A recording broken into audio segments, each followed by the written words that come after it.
Comment suivre ses cours, faire ses devoirs lorsqu'on n'a pas internet à la maison ou qu'on ne dispose que d'un seul ordinateur pour plusieurs utilisateurs. En complément du dispositif national Devoirs à la maison lancé par l'Éducation nationale avec la Poste, certaines municipalités s'organisent en France pour permettre aux enfants confinés de suivre une scolarité à peu près normale. C'est le cas à Épinal où depuis vendredi dernier a été mise en place par la ville à la Maison des Sports et de la Jeunesse un service de livraison de devoirs à domicile pour familles en difficulté. Les directeurs d'école nous ont contactés pour nous dire qu'ils appelaient les familles, les enseignants appellent les familles chaque semaine et ils se sont aperçus que certains enfants ne faisaient pas de devoirs depuis le début du confinement. Malgré l'ENT, l'espace numérique de travail qui est mis en place pour toutes les écoles d'Épinal, on a décidé de mettre en place une livraison de devoirs à domicile comme ça se fait dans le cadre de Épinal Solidaire pour les courses. Ça c'est pour Sakina et Élise. Les enseignants ont préalablement listé les familles dont les enfants ne suivent pas le programme et deux options leur sont alors proposées. Soit envoyer les devoirs à la mairie via une boîte mail spécialement dédiée, soit les mettre eux-mêmes sous enveloppe libellée.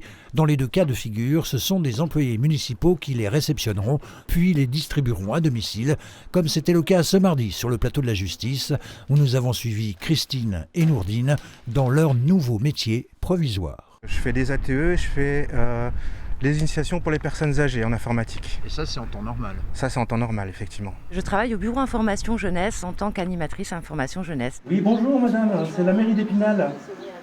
J'apporte des devoirs pour enfants de la part de l'école Jean Masset. Vous pouvez m'ouvrir, je vous les mets dans la boîte aux lettres. D'accord? Merci. Et aller d'immeubles en immeubles, ça n'est pas toujours aussi évident qu'on pourrait le penser. C'est long, il faut être motivé, il faut trouver les adresses, les numéros. Les gens ne répondent pas toujours à l'interphone, les noms ne sont pas toujours sur les boîtes, mais on se débrouille. Ici, sur le plateau de la Justice, il y a beaucoup de personnes qui sont des familles nombreuses, qui ont des moyens moindres et donc qui n'ont pas toujours à disposition Internet. Il y a un ordinateur quelquefois pour plusieurs enfants, donc le temps que l'un laisse la place à l'autre, ça prend du temps et donc c'est plus aisé pour eux d'avoir les documents papier sur lesquels ils peuvent travailler. C'est beaucoup mieux, c'est plus facile. Pour les petits, c'est plus facile. Ah, c'est beaucoup plus facile. Oui. Que Internet, des fois ça bug et puis avec le nombre d'enfants, j'ai pas de matériel donc c'est pas facile. Quant à la réouverture progressive des écoles à compter du 11 mai, ils disent le 11 mai, moi j'ai du mal à y croire, je vais pas remettre mes enfants, mes 4 enfants comme ça à l'école, je travaille pas donc je préfère les garder avec moi, moi je suis sûr. Pour l'heure, 3 binômes, on appelle cela des équipages, sont régulièrement sur le terrain pour distribuer les devoirs et le cas échéant du petit matériel scolaire. Rien que pour la première journée de vendredi, ce ne sont pas moins de 150 enveloppes qui ont été déposées dans les boîtes aux lettres.